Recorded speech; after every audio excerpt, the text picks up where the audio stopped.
This short wrap-up video will focus on hyper and hypothyroidism. So first, with hyperthyroidism, we have a hyperactivity of the thyroid gland. And the most common cause of this is Graves' disease.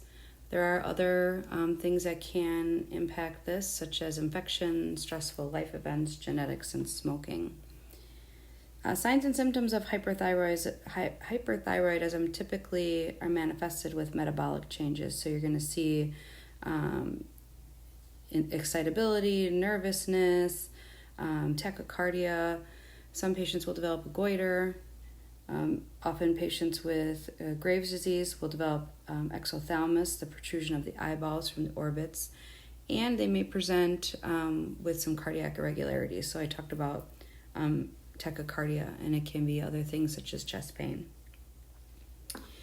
Diagnostic-wise, typically you're going to see they're going to have that low TSH, and they're going to have that elevated free thyroxine. Management is going to really focus on medications. So there'll be some different types of medications they can give patients. Some will have radioactive iodine therapy. If those are not successful, the last resort then would be surgery for these patients. So the preferred surgical procedure is the subtotal thyroidectomy, and this is where they're removing almost 90% of the thyroid gland. So postoperatively, there's a lot of things that we're watching for with these patients.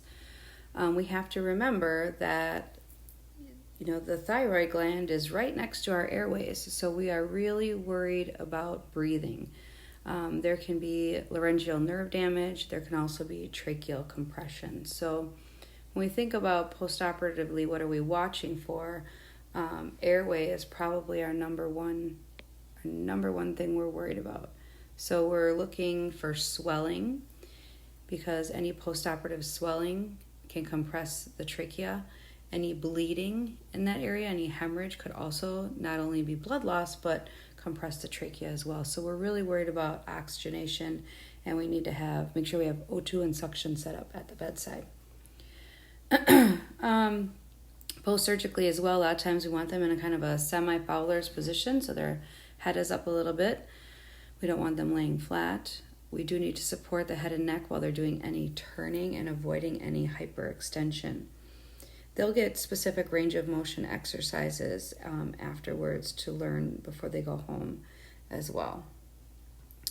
So now these patients, now that we've removed their thyroid, typically will have hypothyroidism now. So they will then need to be on lifelong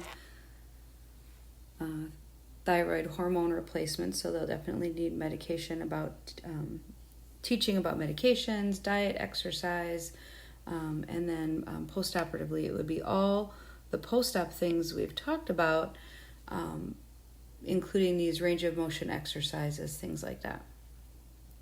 One other postoperative complication that I didn't mention that I also want to make sure you are aware of is low calcium levels.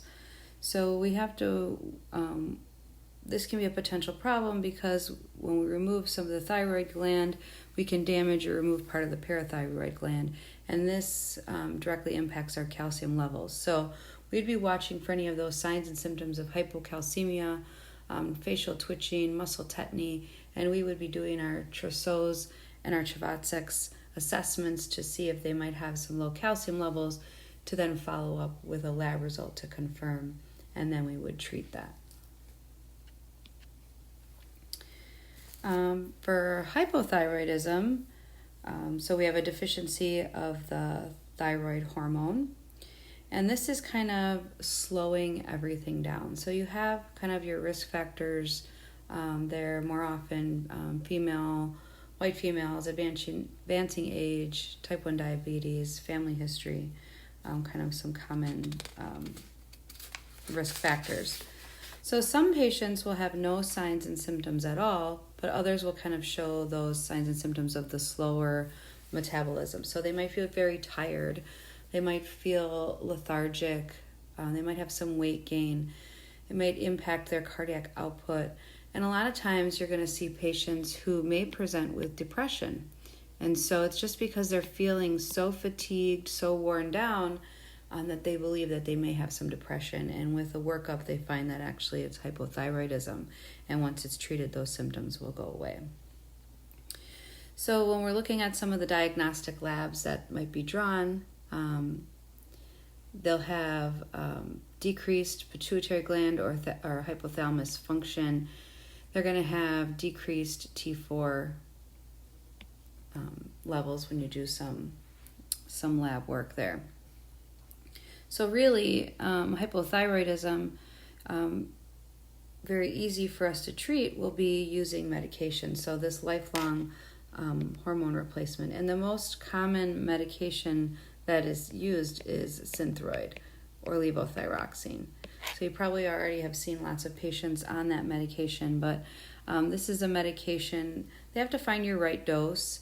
If you give the dose too high, you can see some of those hyperthyroidism side effects, such as nervousness, tremor, tachycardia, those types of things. So Synthroid is a medication that can directly impact your cardiac output. So patients need to know, and you need to be assessing for any changes in cardiac rhythm, cardiac output, tachycardia, those types of things. So this medication, patients should know those side effects. They'll generally happen, right away with taking, within the first couple of days of taking.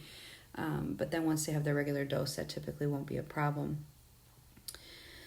So they would want to contact their doctor with any signs and symptoms of any cardiac problems at all, or signs and symptoms of hyperthyroidism.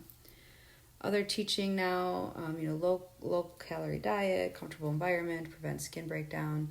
They should avoid medications that are sedating, and they should try to avoid being constipated. So again, we're really worried about preventing complications, looking at that cardiac output, making sure that they're eating and staying hydrated. That wraps up this video. Thank you.